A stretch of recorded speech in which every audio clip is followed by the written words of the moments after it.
আমি সেদিন নিজে দেখছি, আমার কলিজা ছিঁড়ে গেছে। আমি নিজে দেখছি ওই দেবিদ্যার রাস্তা দিয়ে আসতেছি, বাজারের মধ্যে জ্যাম। হঠাৎ আমার নজর জানালা দিয়ে বাহিরে দেখলাম একটা স্কুল পড়ুয়া মেয়েটা আপনার স্বাভাবিকভাবে জড়সড় হয়েই হাইটা যাইতেছে সামনে দিয়া।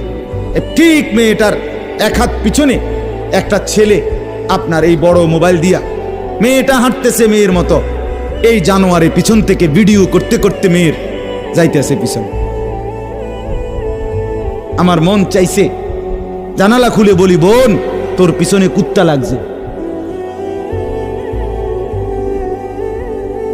তোর পেছনে কি লাগছে? কুত্তা লাগছে, তুই তোরে কুত্তা থেকে বাঁচা। বলেন মুসলমান এত নিকৃষ্ট হয় কিভাবে?